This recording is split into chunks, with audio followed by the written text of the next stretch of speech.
what would you do? What would you do? What would you do if you knew, beyond a shadow of a doubt,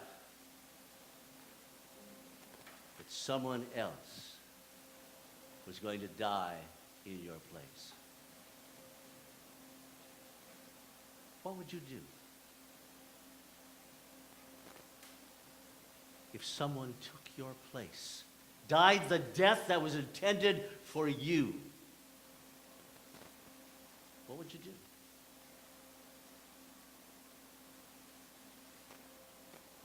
Did you hear the result of that vote taken 2,000 years ago that pitted me, Barabbas, against Jesus of Nazareth? A vote that I won. I was the voice of the people. You have an old Latin proverb that says the voice of the people is the voice of God. Except I don't think that was the case that morning. Yes, I am Barabbas. In Hebrew, bar simply means son of Abba, son of the Father, son of a rabbi. You'd probably call me a PK, a preacher's kid, in your world. It was my father that was responsible for the spiritual nurturing of our community, the teaching of all of the families. I remember one day, not only did he work in the synagogue, but also sometimes in the temple, and he came home from the temple in Jerusalem one day.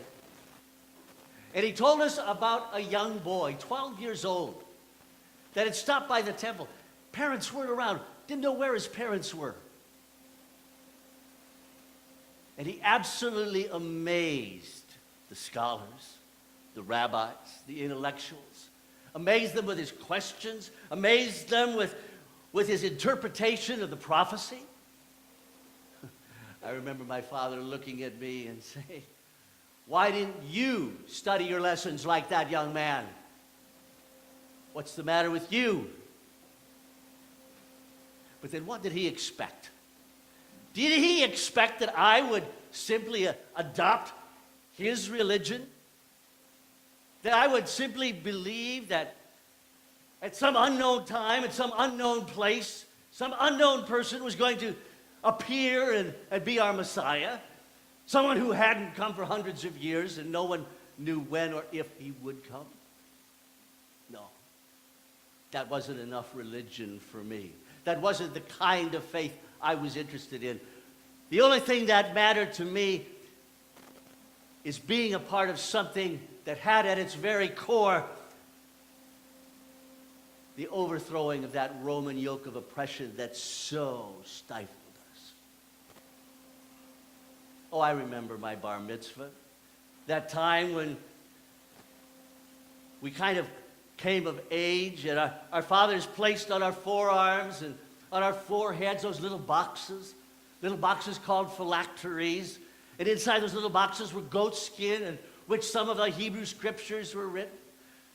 It would be parts of different things that you now know as the 13th chapter of Exodus and the 6th chapter of Deuteronomy. Oh, we knew our scripture. We knew our scripture. For it shall be a sign to you upon your hand, and a memorial between your eyes, that the word of the Lord might be in your mouth, that the great hand of the Lord brought you out of Egypt. Love the Lord with all your heart, with all your soul, with all your mind. Yes, we knew those scriptures. But when I was old enough, I cast off that all behind me. And I joined the one group that was dedicated to doing something about their faith, not just talking about it, the zealots. It was our mission that we would be sure that anyone collaborating with the Romans would be punished, if not killed. I actually rose to a position of some prominence with the zealots. But I remember one day, we had heard about a new itinerant preacher that was going throughout the countryside. His name is Jesus of Nazareth. People were saying unbelievable things about him. They said they never heard anybody preach or teach like this Jesus. And we resolved that we needed to find out who he was. We had heard that he was going to be teaching in the area of Capernaum, so we went there to hear him. We followed a crowd out into the fields, out into the hillside. And we realized what we had heard was only half the story. We couldn't believe his teaching. We never heard anything like it. It was amazing. We were spellbound. Before we knew it, the day had come and gone. We had just planned to be there for a short time and just hear a little bit and make a judgment about the man. But all of a sudden, it was practically evening. We hadn't eaten. None of us had brought a lunch. We hadn't planned to stay that long. There were thousands of people. That's right, thousands of people on the hillside that day. Nobody had brought anything to eat except one young boy. Had a little lunch, a couple fish, a couple little biscuits. Not enough to feed a boy, let alone a grown man. And this Jesus of Nazareth took that little boy's lunch, lifted it up to God and blessed it. And he gave it to his disciples and he said, pass it out. Pass it out. And they did. And thousands of people ate their fill that day on that hillside. Your New Testament says there were 5,000 people there, let me tell you. In our day, we only counted the men. So there were way more than that many people. And everyone ate their fill. And I heard this Jesus tell his disciples, pick up the leftovers. Pick up the leftovers. And when they were done, 12 baskets full of leftovers. Well, when we started talking about what had happened, we said, could it be? Could it be that this is the promised Messiah?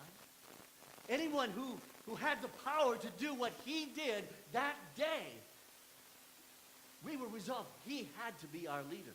And so, that night we went to get him. But he's gone. He's gone. So we did what everybody else did. We went back to our homes and went back to doing what we had to do.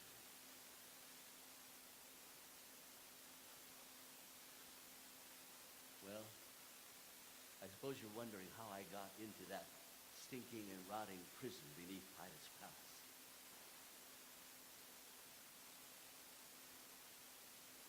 When you're part of an insurgency like I was, sometimes that way of life has a way of eating away at your character.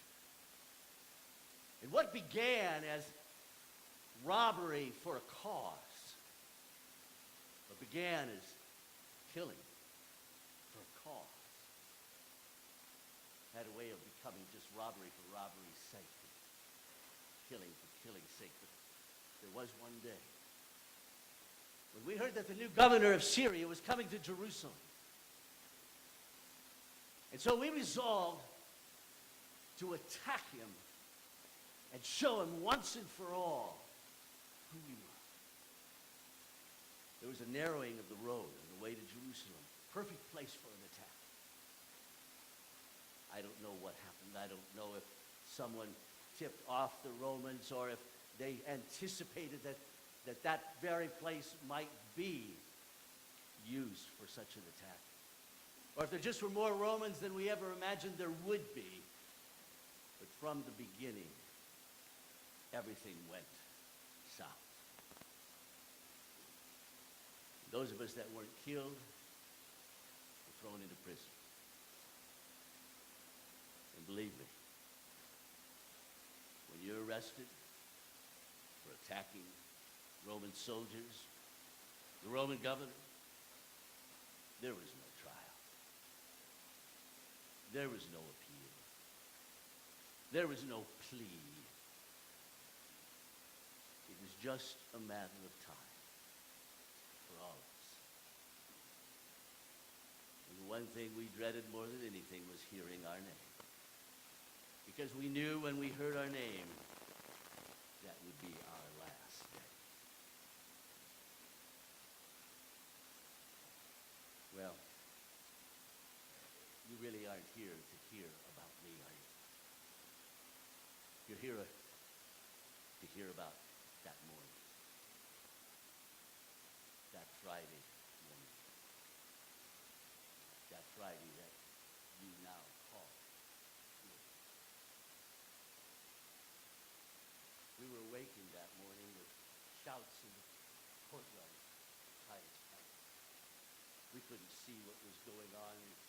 All there were little slits or bars that we looked through to try to see what was happening. And all we could tell was that there was a large group of people gathering, making all sorts of noise. Some of the prisoners said they thought they could see Pilate out there and some other man. We didn't know what was going on.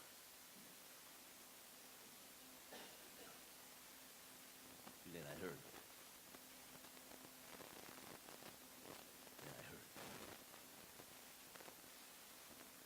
The sound I had dreaded here. Barabbas. Bring up Barabbas. Bring up Barabbas. And I knew this was the day. This was the day. I tried to hide in the back of the prison there, but the guards saw me right away and dragged me kicking and screaming out into the courtyard. The light was so bright, I couldn't even see what was going on until my eyes kind of adjusted. And when I did, I looked around and I saw this huge crowd of people in Pilate's courtyard. And then I saw him. I saw him. There was another man. His back was literally torn to shreds by the whips. Blood was pouring from everywhere. He had a crown of thorns on his head, blood dripping down his face. And I thought, poor devil. What had he done to deserve that? I didn't recognize him till he turned. He looked at me, and I realized it was the same man we had seen at Capernaum, Jesus of Nazareth. I wondered, why was he here? What had he done? I heard the crowd shouting, he opposes Rome. And I thought, well, if he opposes Rome, he's one of us. But then they said, he tells people not to pay their taxes to Rome. That didn't make any sense at all.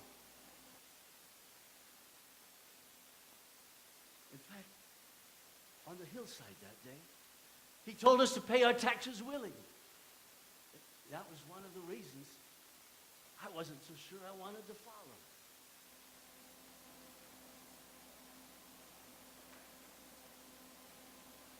And then I finally realized what was going on. Pilate was giving people a choice. He was giving people a choice which one they wanted to release.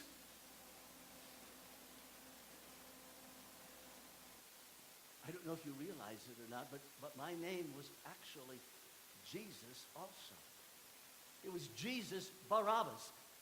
Jesus, the son of the rabbi. And what Pilate's question to the crowd was, which Jesus do you want? Do you want me to release Jesus the Christ, or do you want me to release Jesus Barabbas?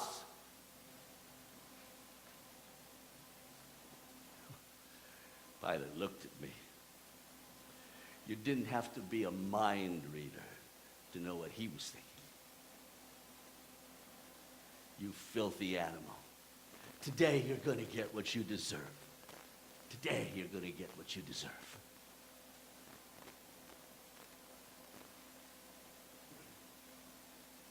But the crowd started shouting, "Give us Barabbas!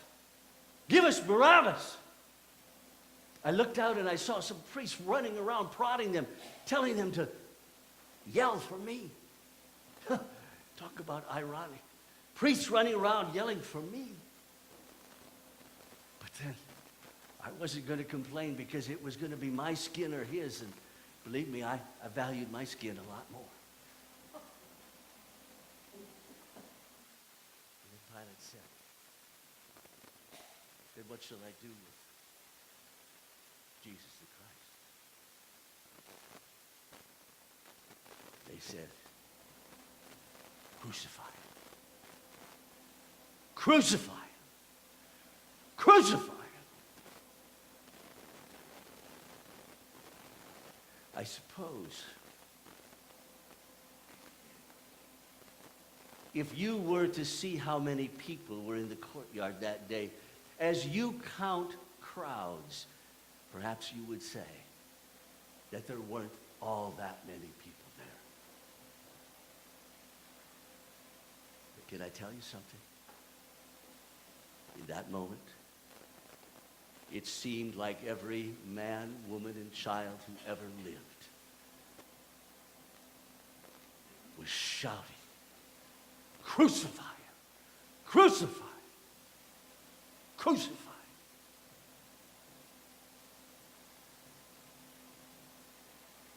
Well, the guards took off my chains, and believe me, I got out of there in a big hurry.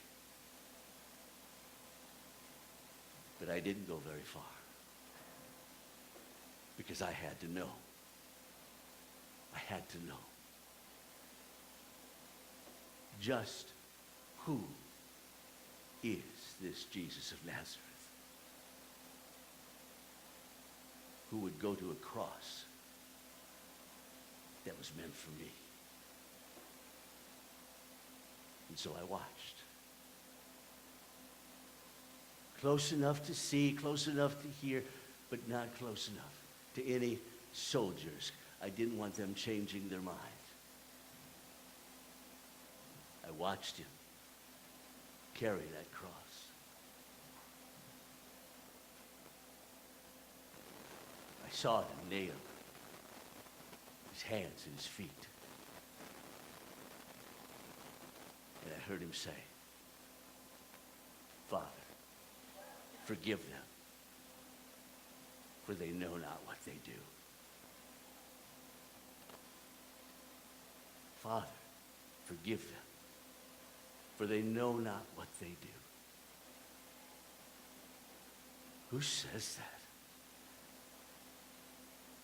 Someone is nailing spikes this big around through your hands and your feet, and you say, "Father, forgive them"?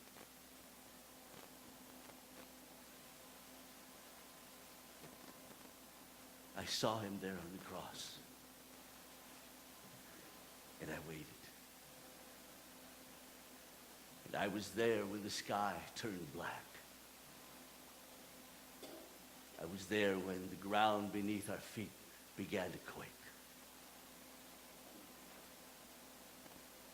And I was there when he said, "It is finished." It is finished. It was as if he were saying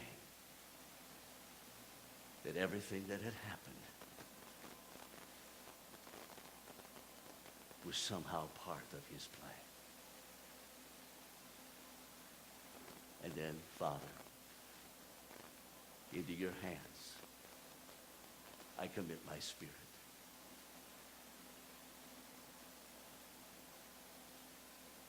He spoke to God as if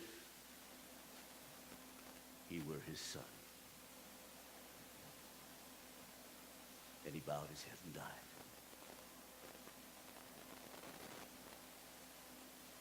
But that wasn't going to be the end for me. I had to know everything there was to know about this Jesus. And I did. And it made all of the difference. Because now I understand. What about you? How would you have voted that day? Oh, I'm guessing that you'd like to think that you would have stood up for Jesus. You would have called for his release. You make that decision every day. When the alarm goes off and you go wherever it is that you go, you make that decision 100 times throughout the day when you decide, are you going to go his way or your own? Are you going to do his will or your own? And every time you turn your back on Jesus, you are in that crowd. And you are shouting the exact same thing they did. Crucify. Crucify.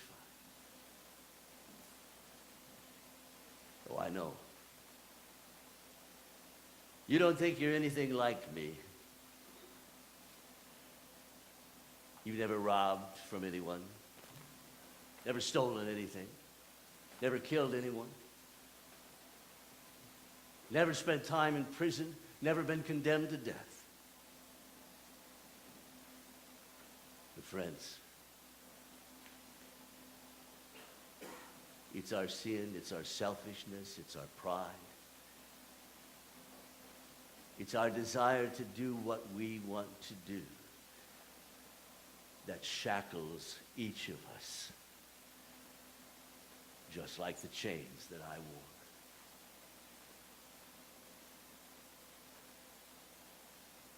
Because you see,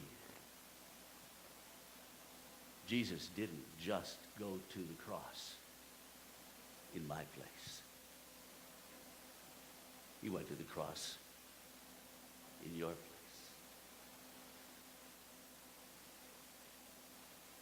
And so the question really is not what would you do? The question is, what will you do?